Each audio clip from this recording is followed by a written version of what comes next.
Programa Boa Vida. Oferecimento Laboratório Núcleo. Cuidando de você. 3223-5000. CBI, Centro Brasileiro de Implantodontia. Hospital Unique. Um novo conceito em hospital em Goiânia.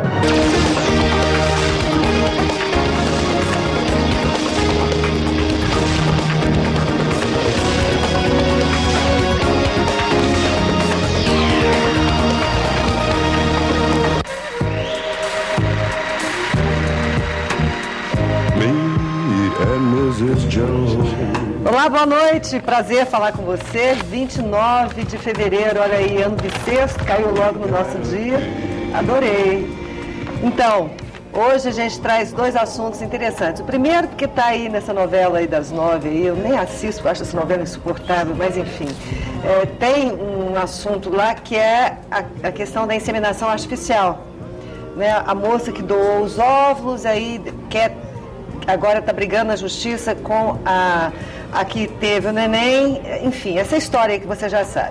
Então, por isso a gente chamou o doutor Corival Castro. Boa noite, doutor. Boa noite. Doutor Corival é ginecologista, obstetra e faz a reprodução assistida em tanta gente, tantos casos de sucesso. Enfim, a gente vai falar também sobre as questões éticas, né? O que se considera ético ou não. E outra história também interessante, é que esses dias eu estava assistindo a um telejornal e teve uma história que eu achei louquíssima, que é um casal com uma garotinha que estava com leucemia, hoje a gente vai falar também sobre isso, com leucemia, e não havia doadores compatíveis com essa garota, né? Então, o casal resolveu fazer uma reprodução assistida, né? E veio de um bebê que fosse compatível com essa garotinha. E isso aconteceu, ou seja, a evolução da ciência, da medicina, né? Incrível, achei incrível essa história. Então a gente vai falar sobre isso com o doutor Corival também. Depois, eu recebo aqui o doutor César Bariani. Ele é oncohematologista. Boa noite, doutor. Renata veio junto, dá um close na Renata também. Oi, Renata. Tudo bem? Renata é esposa do doutor César. Então, o doutor César vem falar sobre transplante de medula óssea e também sobre o congelamento do cordão umbilical, que é tão importante aí, a gente garantindo a saúde dos nossos filhos. É um programa bom, redondinho, para você, falando de ciência, aqui no programa Boa Vida. Até já!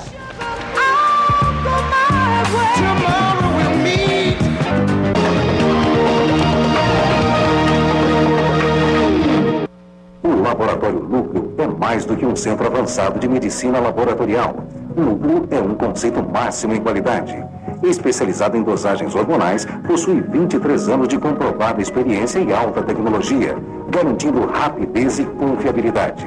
Núcleo faz a diferença. 12 filiais, coleta domiciliar e resultados via internet. Tudo para seu conforto e bem-estar. Laboratório Núcleo, cuidando de você. 3223-5000.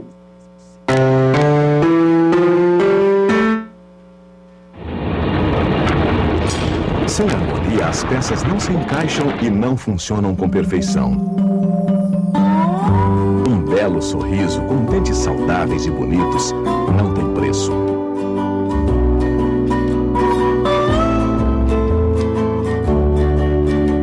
CBI, Centro Brasileiro de Implantodontia, resgatando o seu sorriso e sua autoestima. Agora você vai ver um hospital como você nunca viu. Conforto e requinte como você nunca viu. Tecnologia e segurança como você nunca viu. Equipes médicas e estéticas como você nunca viu.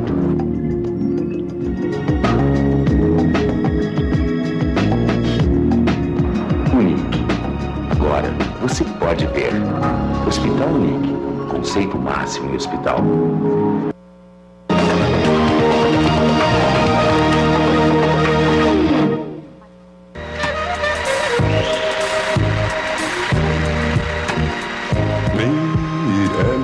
Estamos Estamos de volta, hoje falando na nossa primeira entrevista sobre reprodução assistida. Antes eu quero mandar uns beijos para Mazé e para Selena, que são cabeleireiras lá perto do Hospital Santa Helena, que hoje elas me atenderam e são uma graça. Para a Manu, Emanuele e para o Marcelo, que vão ser pais agora pela primeira vez. Boa sorte, um beijo, meus amigos queridos.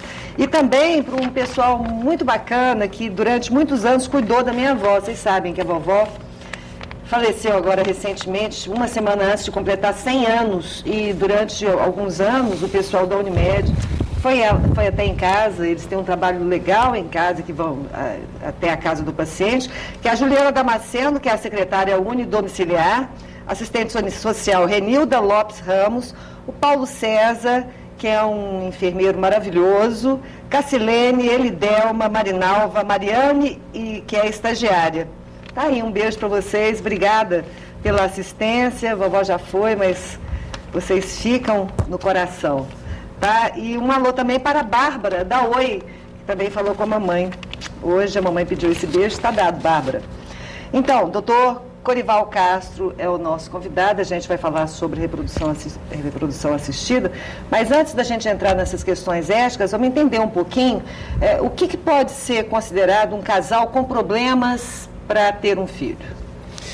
O casal considerado assim como infértil é aquele que tenta, durante um ano, conseguir uma gravidez com relações sexuais frequentes e não consegue. Então, esse é considerado o casal que tem infertilidade ou uma dificuldade de conseguir uma gravidez naturalmente. E quais poderiam ser os motivos?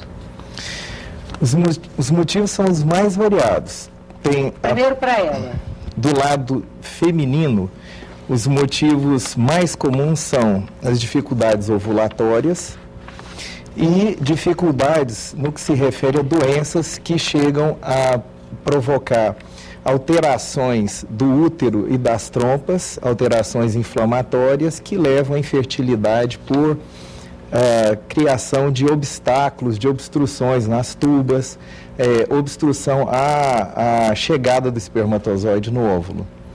E do lado masculino são os mais diferentes tipos de deficiência da produção de sêmen, que pode ser de natureza adquirida, seja após traumatismos, cachumba, varicocele, que é uma causa muito frequente, casos que não se sabe a causa e causas genéticas também. E a vasectomia também, né? E a vasectomia também, e no caso da mulher, a ligadura de trompas, né? Recentemente também. A gente fez uma entrevista com você que vai estar na revista Boa Vida. Muito provavelmente daqui a uma semana a gente está com ela já nas mãos. E você me falou ali que hoje em dia praticamente não existe mais casos de infertilidade. Para tudo tem uma solução, basta ter a mente e o coração abertos, lembra? Isso é verdade. Então vamos falar um pouquinho sobre isso? Ou seja, todos esses problemas que você enumerou aí podem ser transponíveis? Praticamente todos os problemas. Quando eu digo que se a mente for aberta, o coração aberto, você pode ser, se você pode ser pai adotando uma criança, pode ser pai e mãe adotando uma criança, quer dizer, você teve a mente e o coração aberto para adotar uma criança. Então, para se tratar uma infertilidade, a gente tem os mais variados tipos de soluções para os problemas naturais, e no caso da falta, por exemplo, do sêmen, a gente pode ter a doação de sêmen, podemos ter a doação de óvulos, podemos ter a doação de embriões e podemos ter o útero de substituição.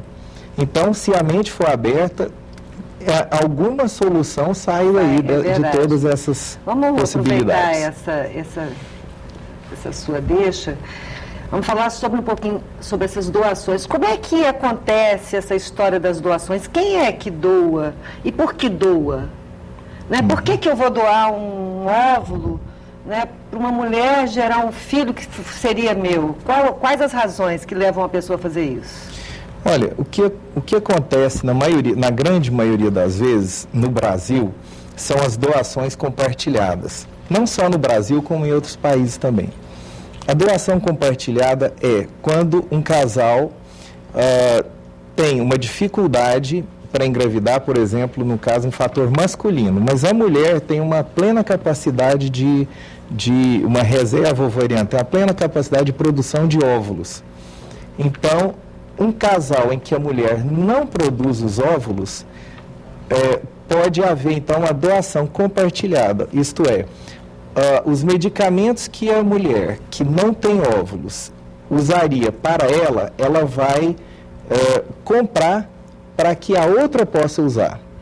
De forma que essa outra, que boa produtora de óvulos, ela vai usar essa medicação e vai produzir um certo número de óvulos, por exemplo, 10, 20, e metade fica para cada uma. Então, a gente chama isso de doação compartilhada. Isso acontece muito? Isso é o que mais acontece. É o que mais acontece. Então, um casal que não tem... Porque a medicação tem um custo elevado. Muitas vezes o casal não tem condição de comprar a medicação. Então, uma receptora, né, que não produz óvulos, mas que tem condição de comprar o medicamento, mas ela não tem óvulo, então ela pode comprar o medicamento para que outra use e elas dividem os óvulos produzidos. E a questão do sêmen doado?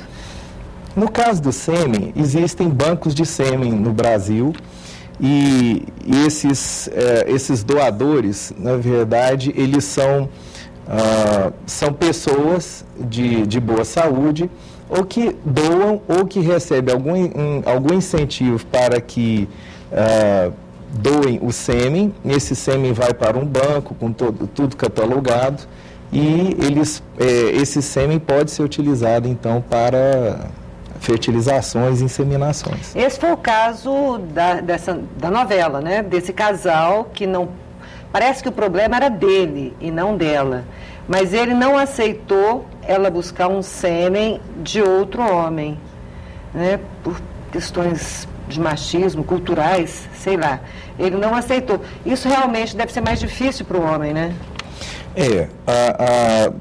Talvez na nossa sociedade, a aceitação da doação de sêmen por parte do homem é mais difícil. Por isso que eu digo que tem que ter uma abertura da cabeça e do coração.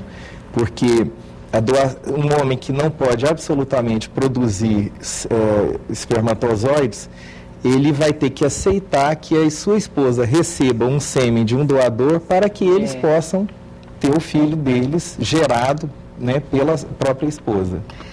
Pois é, a gente já falou tanto sobre formas de reprodução, mas, assim, existe algum avanço nessa área de alguns anos para cá? Ou seja, a gente está vendo aí, mas fala para mim o que vem acontecendo, porque a última vez que a gente se falou, o que mudou de lá para cá nas formas de reprodução assistida? Não, basicamente, o que do último programa para cá, nesses últimos anos, tem se consolidado cada vez mais as técnicas que já têm sido usadas há vários anos, há mais de 5 anos, as mais recentes. Então, essas técnicas têm sido aprimoradas nas suas minúcias para que se aumente a taxa de gravidez. E o que nós temos conseguido, que seria uma novidade relativa, é o congelamento de óvulos com sucesso, porque é uma técnica que já tem alguns anos que foi desenvolvida, mas não se conseguia taxas de sucesso de obtenção de gravidez através de congelamento de óvulos. Isso se chama IVO? Não? Não? Não. Vou achar aqui na internet e já te falo. Então vamos continuar. Tudo bem. Então, o congelamento de óvulos é uma, digamos assim, uma novidade, entre aspas, mas é o que a gente tem de mais novo em termos de sucesso na obtenção de gestações. Entendi. Então, assim, o objetivo de se congelar óvulos é, caso a gravidez não seja bem sucedida, ela tem óvulos congelados ali sem ter que retirar novamente? Exatamente. Esse é o objetivo? Exatamente. O congelamento de óvulos tem uma série de utilidades. Uma delas é essa, né? Você pode, congelando óvulos, você não precisa congelar embriões. Então, você pode armazenar óvulos, seja numa tentativa frustrada, que não obteve uma gravidez, numa segunda tentativa, faça apenas o descongelamento de óvulos e a fertilização com o sêmen a fresco do marido. E também para mulheres que pretendem engravidar mais tardiamente, de preferência abaixo dos 30 anos, elas podem fazer o congelamento de seus óvulos já, né, planejando que sua gravidez vai ocorrer depois de 37, 38, 40 anos, e quando ela pode, então, utilizar os óvulos congelados aos 27, 28 anos, esses óvulos ficam com essa idade congelada. Então, a mulher de 40 anos, ela pode engravidar com seus óvulos de 27, 20, mais jovens. Porque que tem são óvulos de qualidade. Uma qualidade melhor, uma capacidade de fertilização, de implantação, de obter uma gravidez muito maior e com menos defeito, com menos alteração genética também. Porque se a mulher vai engravidar pela primeira vez aí, por volta dos 40 anos, ela corre riscos, não é? Aumenta o risco e diminui a capacidade de obter a gravidez em si e aumenta a taxa de aborto. Então, ou seja, a reprodução da mulher é prejudicada quanto mais essa idade avança em direção aos 40 anos. Ok, a gente vai para o intervalo comercial rapidinho e daqui a pouco nós vamos voltar para falar sobre os tipos de fertilização. Vamos falar também um pouquinho sobre os avanços da ciência no sentido de fazer uma reprodução geneticamente mais sadia. Tá bom? Okay. Daqui a pouco a gente volta. Até já. We both know that it's wrong, but it's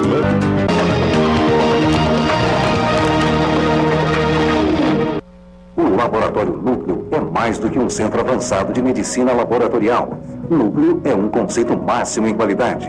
Especializado em dosagens hormonais, possui 23 anos de comprovada experiência e alta tecnologia, garantindo rapidez e confiabilidade. Núcleo faz a diferença. 12 filiais, coleta domiciliar e resultados via internet.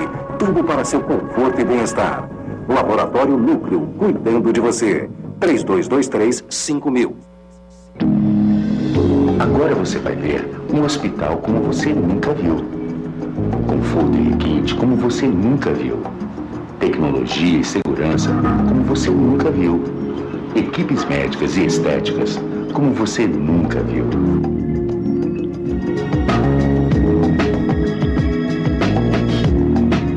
Unique. Agora você pode ver. Hospital Unique. Conceito máximo em hospital.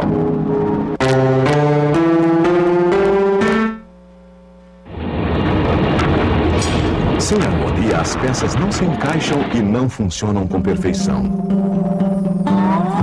Um belo sorriso com dentes saudáveis e bonitos não tem preço.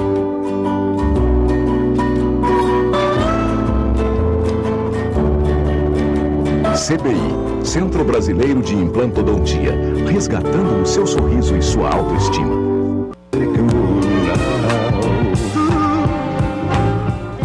Estamos de volta falando com o Dr. Corival Castro sobre reprodução assistida, nessa novela que está agora passando das 8 horas. Tem esse caso de uma polêmica sobre a doação do óvulo, a fertilização em uma mãe que recebeu esse óvulo, e aí a mãe biológica está reclamando. Vamos falar um pouquinho sobre ética, o que pode e o que não pode? Olha, em relação a doações de óvulos, por exemplo, e de espermatozoides, que a gente chama de doação de gametas, essas doações, elas têm que ser anônimas. Ou seja, a pessoa que está doando não pode conhecer quem está recebendo e vice-versa. Não pode, mantido um sigilo em relação a doadores e receptores. Mesmo que se queira, por exemplo, entre amigas? Isso é proibido. Isso é proibido. Situações de... Como não existe uma lei, o que existe é uma resolução do Conselho Federal de Medicina. Então, exceções a essa resolução podem ser resolvidas no Conselho Regional de Medicina.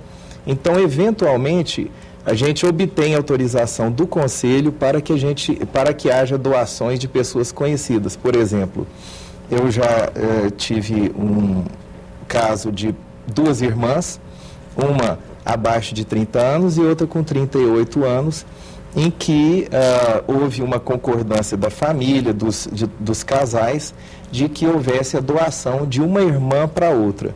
E eu obtive a autorização do Conselho Regional para que fosse feito isso. Então abre-se um processo para decidir se pode ou não. Mas lá, quando vocês vão, por exemplo, escolher um óvulo, como é que vocês escolhem?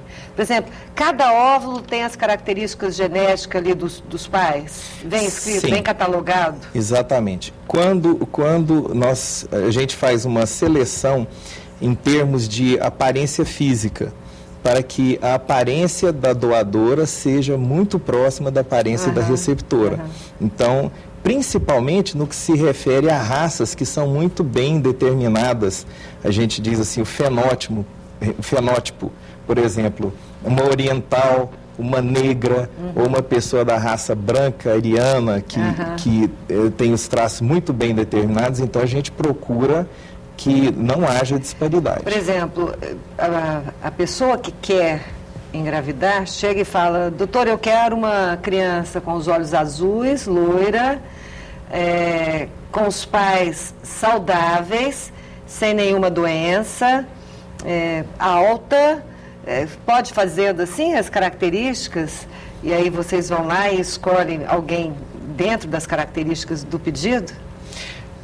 Em termos de doação de óvulos ou até de embriões, porque existe a doação de embriões, quer dizer, um casal gerou um embrião, já fertilizou, e existe um embrião congelado de um casal, e esse casal, a gente tem todas as características desse casal. Então, a pessoa que vai receber o embrião, ela pode saber as características, sim, do casal, de peso, altura, cor da pele, cor do cabelo.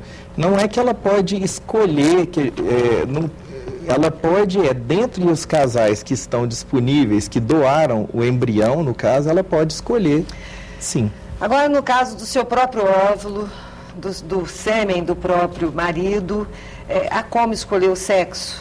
Né? Claro. Existe. O que existe agora com as técnicas de diagnóstico genético pré-implantacional, pode-se diagnosticar doenças cromossômicas, doenças gênicas e sexo. E isso, em termos de lei, em termos de resolução do Conselho Federal de Medicina, é proibido que se faça um tratamento para a escolha do sexo. Todo tratamento, toda manipulação em termos de fertilização assistida tem que visar o tratamento de alguma doença ou obtenção de um embrião livre de uma doença, por exemplo, genética já familiar. Esse caso interessante que você citou de uma criança que foi gerada para salvar a irmã, é uma coisa que é perfeitamente possível hoje. Uma vez que se tem uma doença que ela é genética, pode-se determinar a origem, qual o gene que está determinando aquela doença. Esse gene pode ser pesquisado num embrião que foi gerado através de fertilização assistida. Então, dentre os embriões gerados, retira-se os embriões que possam estar afetados pela doença e seleciona-se os embriões que não estão afetados pela doença. E, além disso, pode-se escolher embriões que tenham compatibilidade genética com aquela criança que está afetada pela doença. Incrível isso. Então, isso é incrível, isso é um avanço. Realmente, isso tem avançado cada vez mais, porque o mapeamento das doenças genéticas avança rapidamente. A cada dia, novas doenças estão sendo mapeadas e podem ser determinadas e diagnosticadas naquele embrião. Deixa eu te perguntar, quantos embriões vocês fecundam? O número de embriões, ele é determinado pela produção de óvulos da paciente. Agora, o número de embriões que a gente implanta no útero, que a gente diz transfere para o útero no caso de reprodução, esse também é determinado pelo Conselho Federal de Medicina. Então, o máximo de embriões são 4 embriões, sendo que o Conselho determina que pacientes abaixo de 35 anos recebam 2 embriões, pacientes de 35 a 39 anos recebem 3 embriões, e acima de 40 anos, 4 embriões. E o que vocês fazem com o restante dos embriões fertilizados? São chamados embriões excedentes. Esses embriões são congelados e depois de congelados, o casal, num consentimento previamente assinado, ele vai dizer qual o destino que eles querem dar. Esses embriões podem ser utilizados para uma nova tentativa, tanto se houver sucesso ou fracasso. Se houver fracasso da primeira tentativa, pode tentar a segunda. Se houver sucesso, pode fazer o segundo filho. Então, pode-se então selecionar aí os embriões geneticamente mais perfeitos. Vocês fazem toda essa análise e implantam os melhores e descartam, e congelam os outros. Com certeza. A gente tem que se ter em mente, porque as pessoas acham que pode-se diagnosticar um embrião perfeito. Não se faz isso. O que se faz é diagnosticar determinadas doenças. Sejam elas, por exemplo, uma síndrome de Down é uma doença determinada por 3 cromossomos do número 21. Então, a gente pode diagnosticar se o embrião tem aquela doença, se tem ou se não tem. Uma doença gênica, por exemplo, uma leucemia, também ela pode ser determinada naquele embrião, se ele é portador de determinada doença, se tem ou não. Isso não quer dizer que a gente pode escolher exatamente como que se chega a isso. E no caso desse casal que precisava que uma nova criança tivesse a compatibilidade sanguínea lá com a criança que estava com leucemia, pode-se fazer isso em todos os casos? Ou seja, qualquer hoje família que tenha uma pessoa com leucemia, ela pode programar uma reprodução assistida de uma nova criança com compatibilidade dessa que está doente? Sim, sim, é possível. Então, agora, acabaram-se os problemas. Não? Daqui a pouco a gente vai ter o Dr. César para esclarecer melhor sobre isso. Porque... Esses casos são raros, são muito pontuais. E tem doenças que são muito complexas do ponto de vista genético. Então, se houver um gene apenas que determina aquela doença, é fácil. Mas se houver mais de um gene envolvido, outros fatores envolvidos, então isso não é tão fácil assim.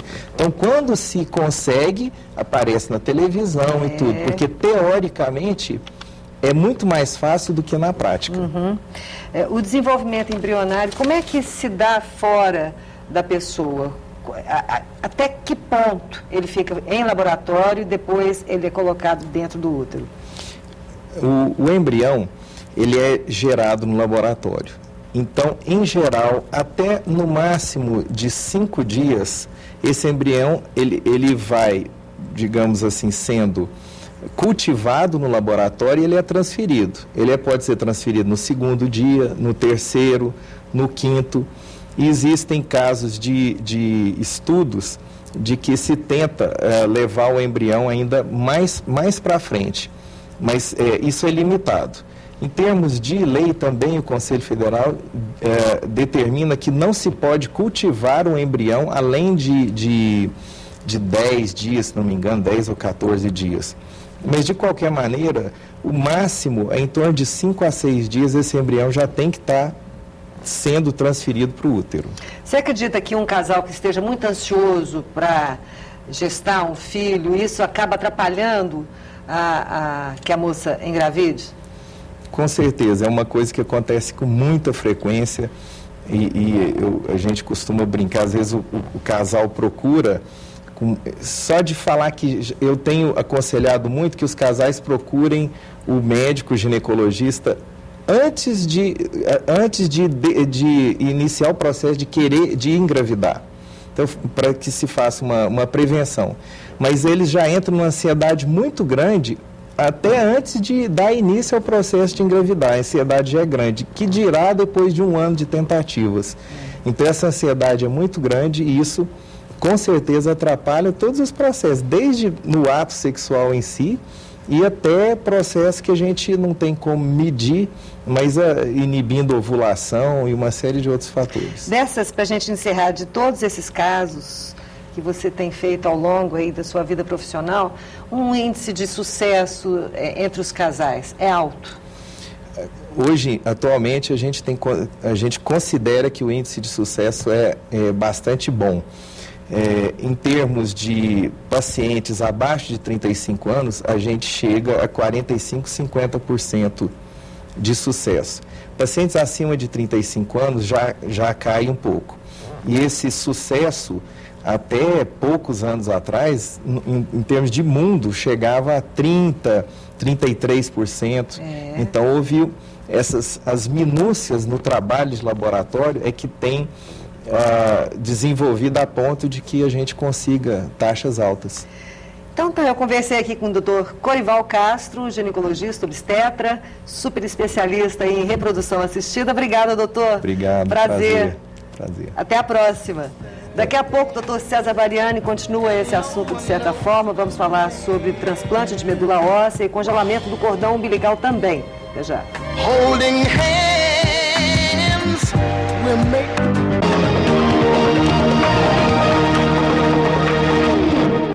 O Laboratório Núcleo é mais do que um centro avançado de medicina laboratorial. Núcleo é um conceito máximo em qualidade.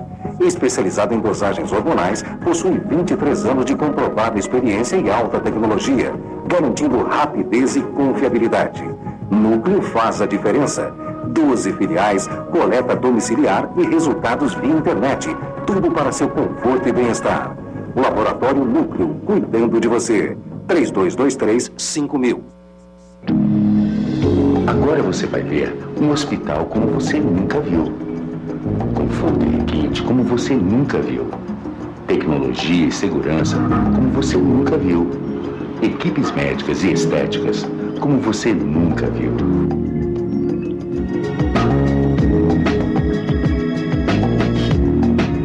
Unique.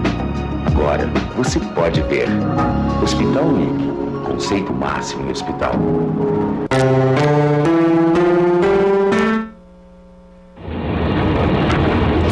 Sem harmonia, as peças não se encaixam e não funcionam com perfeição. Um belo sorriso com dentes saudáveis e bonitos não tem preço.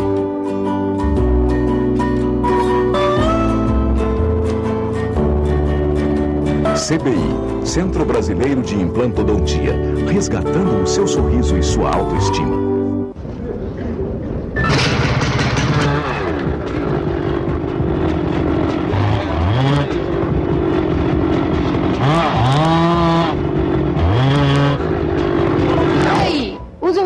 Sabe o que é melhor para o mundo? Suas ideias. Terceira Conferência Estadual do Meio Ambiente. Vamos juntos discutir as melhores ideias para o Cerrado e o meio ambiente. Abertura nesta quinta às 20 horas no Centro de Convenções de Goiânia. Realização Governo de Goiás.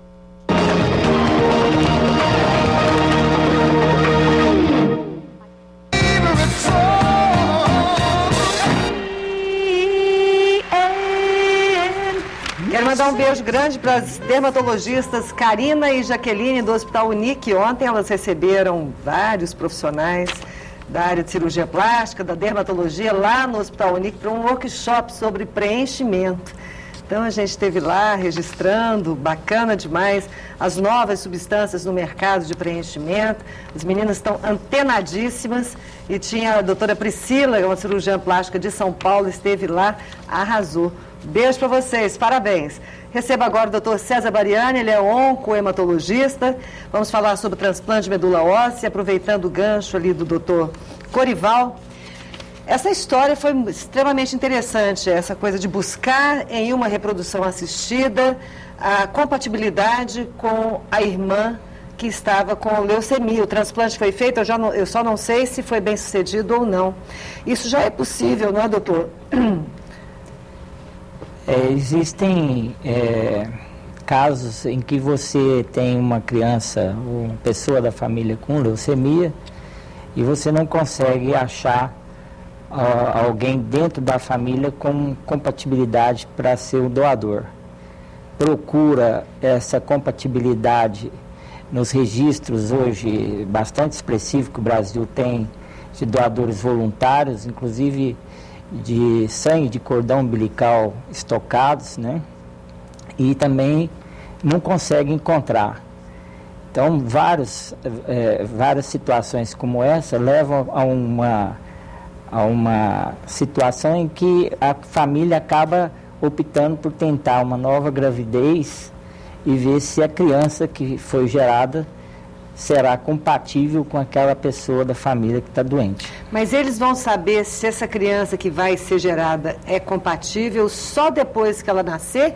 Ou é possível saber se há essa compatibilidade no momento em que se faz a reprodução assistida?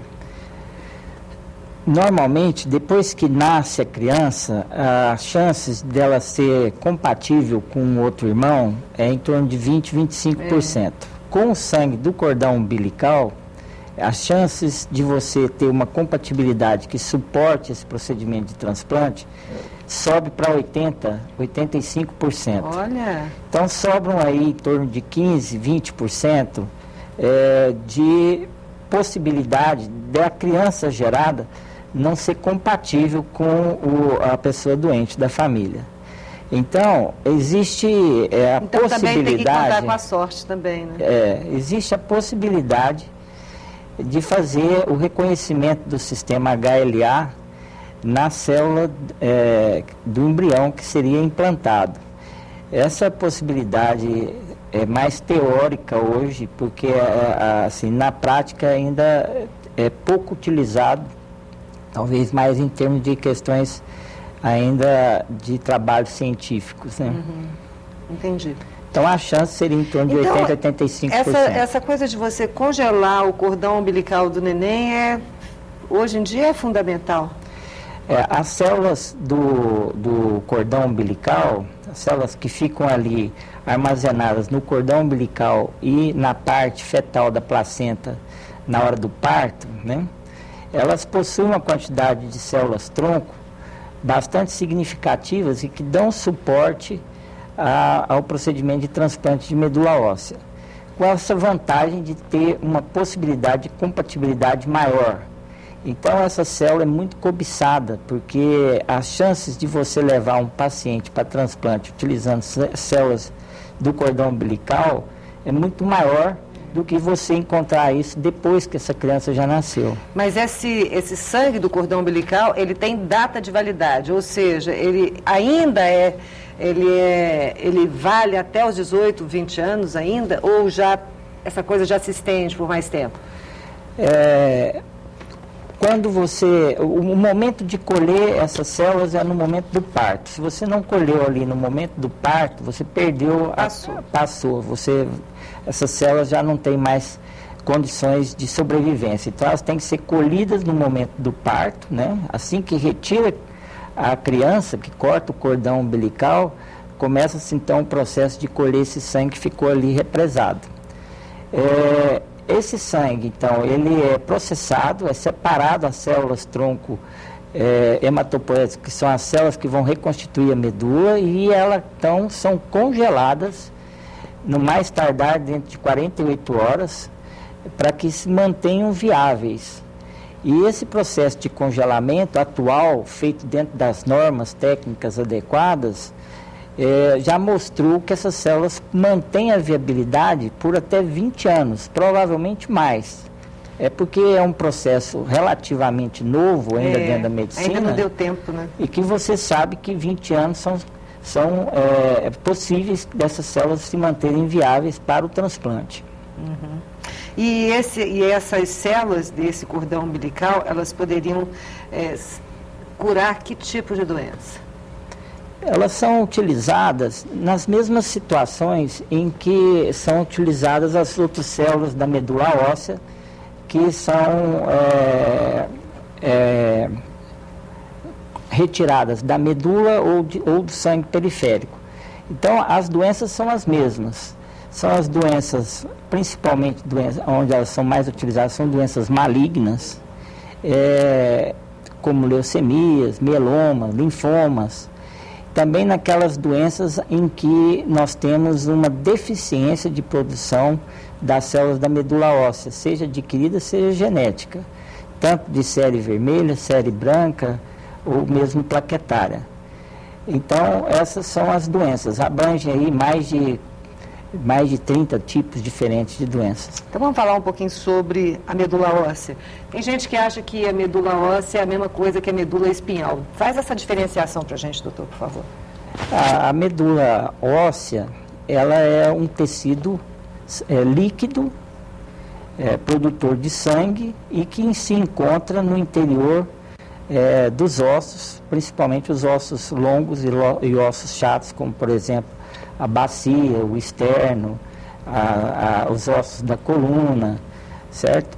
E ali então elas são, ali que são produzidos o sangue. Ali é a fábrica de sangue. A fábrica de sangue. Essa é a medula óssea, ou o que as pessoas chamam de tutano dos ossos. Uhum. A medula espinal, ela é uma continuidade do sistema nervoso central, que é o cérebro. Então ela se continua naquela, a partir ali do cérebro cerebelo, na medula, onde vão passar então todas as raízes nervosas que vão se distribuir para o corpo. E ela fica protegida pelas células da vértebra, ela está no interior. Uhum. Então ali não tem nada a ver com a medula óssea. E por que começa, em certas pessoas começam a ter problema na produção do sangue? Bom, esses problemas, na maior parte das vezes, são adquiridos com o passar do tempo. As doenças malignas são desenvolvidas a partir de alterações genéticas que vão modificar partes essenciais do código genético celular, fazendo com que ela se transforme numa célula com potencial de malignidade. Agora, existem, com o passar do tempo também, possibilidades da medula óssea sofrer ataques de toda espécie, né, de situações e que leva à morte progressiva das células tronco e uma deficiência da produção das células como um todo. Existem processos de degeneração das células tronco que podem aparecer na infância, mas são mais comuns com o passar do tempo, com a idade, que são as chamadas mielodisplasias, ou síndrome mielodisplásicas. Então, à medida que a pessoa vai envelhecendo, vai tendo um acúmulo de processos degenerativos da célula-tronco e ela passa, então, a ter uma diminuição ou uma produção alterada dessas células. Uhum. Ok. E vamos falar um pouquinho sobre o transplante? Pois não. A gente vai para um pequeno intervalo, daqui a pouco eu quero saber como é feito esse transplante e o doador, o que a gente precisa saber para ser um doador e no caso de precisar que a gente doe, como é esse transplante. Daqui a pouco a gente volta, até já.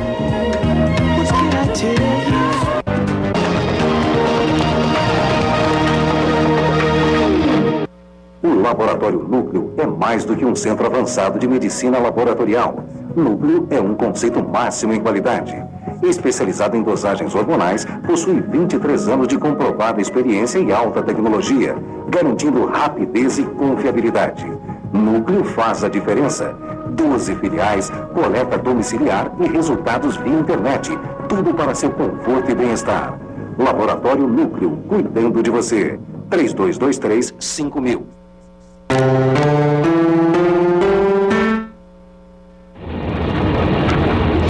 Sem harmonia, as peças não se encaixam e não funcionam com perfeição. Um belo sorriso com dentes saudáveis e bonitos não tem preço.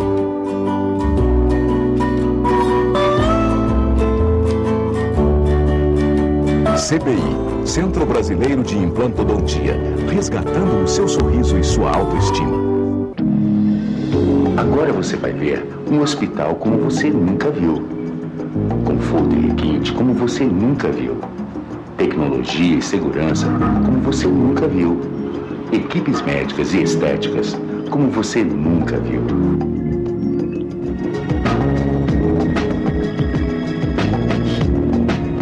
Unique. Agora você pode ver.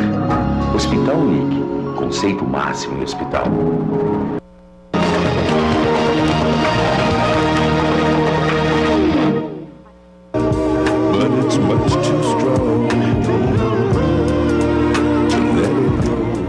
Em que casos, então, uma pessoa precisa de um transplante da medula óssea? A gente está falando do Dr. César Bariani, ele é um oncohematologista. E, então, eu sei que leucemia é um dos casos. Anemia profunda também. Que doenças do sangue exigem um transplante? Nós que mexemos, né, nessa área, que trabalhamos nessa área, a gente diz assim que quem vai para transplante de medula óssea é um paciente que não consegue obter um sucesso de tratamento com outras modalidades. Então, é o último recurso. Porque o transplante de medula óssea é um procedimento bastante, que a gente chama agressivo, né? Você vai mexer com toda a imunidade daquela pessoa, durante um determinado momento ela vai ficar completamente sem defesas orgânicas, com risco de diversos tipos de complicações. Então, é quando a pessoa não tem uma perspectiva de sucesso com outras modalidades de tratamento. Então, a opção do transplante de medula óssea se torna muito importante na tentativa de resgatar essa pessoa. Então, as leucemias realmente têm vários tipos hoje de tratamentos sem ser o transplante, com índices de sucesso bastante elevados, nos linfomas, no mieloma. Com medicação, com medicações, quimioterapia, com medicações hoje chamadas medicações inteligentes, que associam anticorpos dirigidos diretamente contra a célula tumoral, o marcador, ou que inibem determinados receptores das células que estão sendo ativados e fazendo com que a célula se comporte de forma diferente.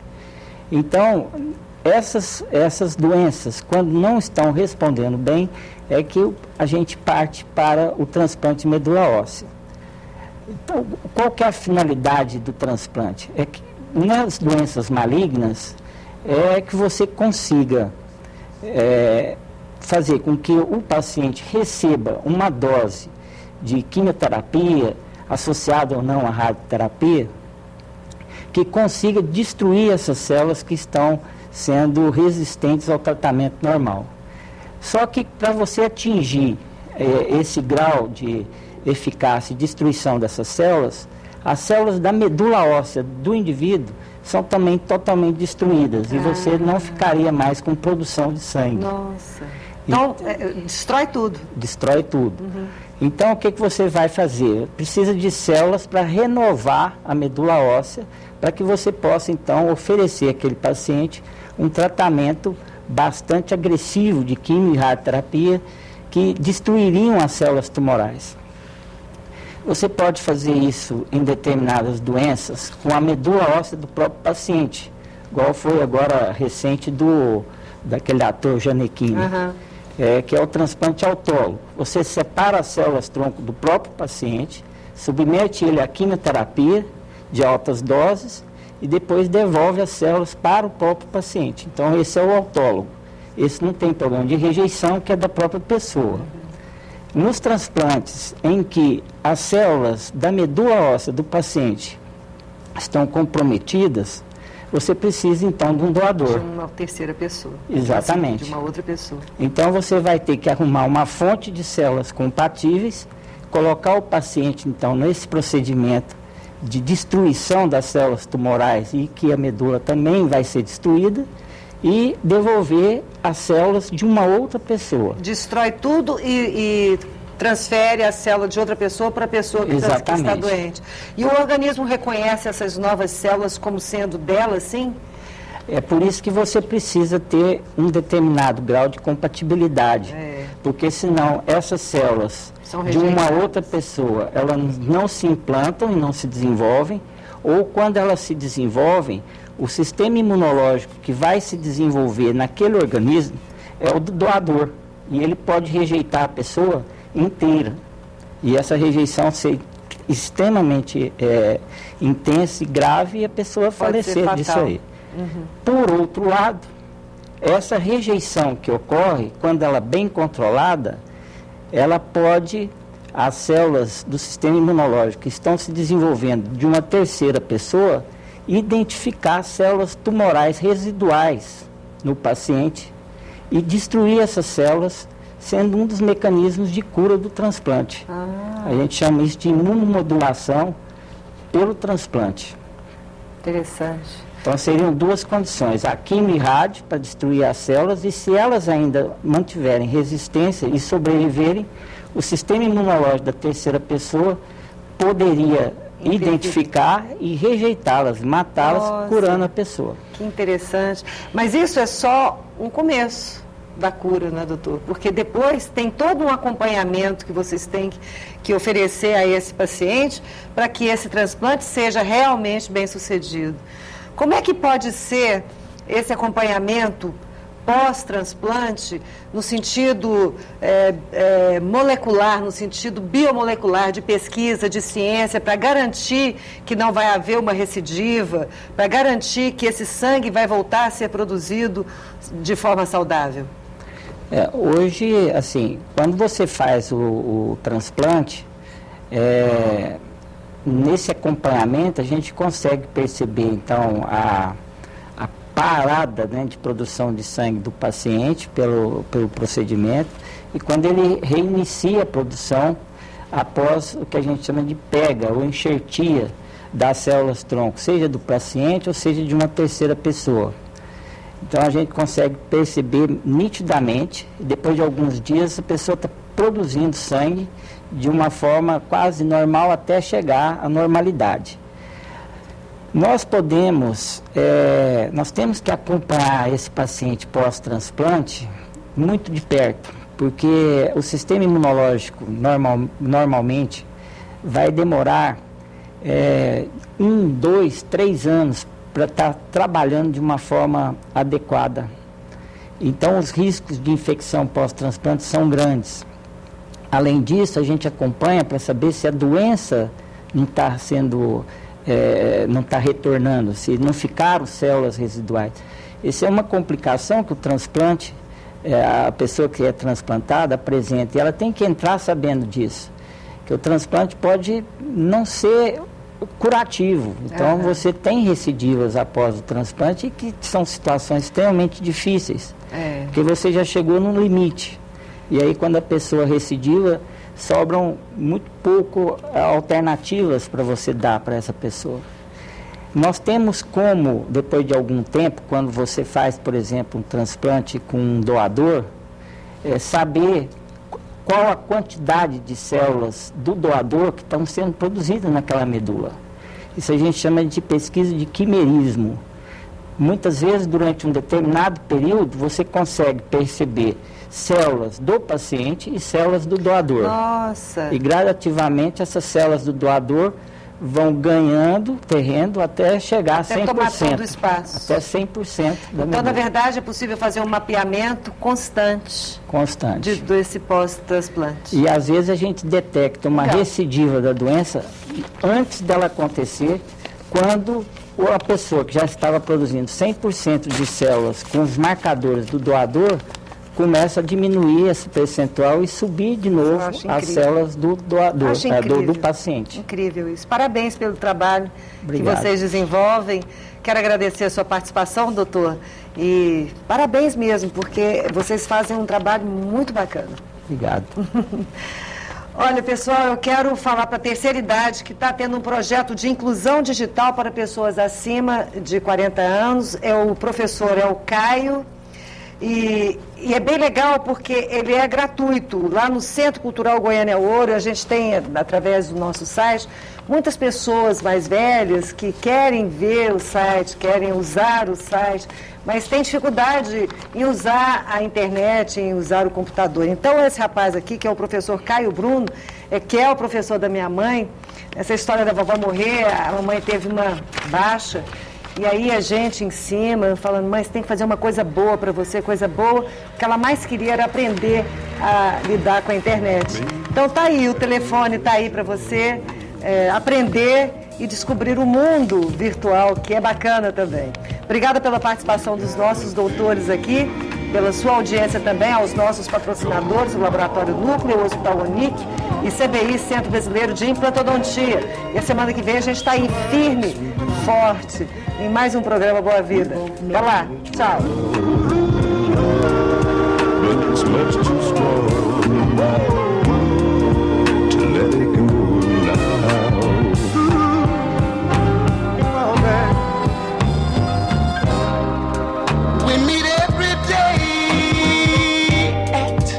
Same cafe. Programa Boa Vida. Oferecimento Laboratório Núcleo. Cuidando de você. 3223-5000. CBI, Centro Brasileiro de Implantodontia. Hospital Unic. Um novo conceito em hospital em Goiânia.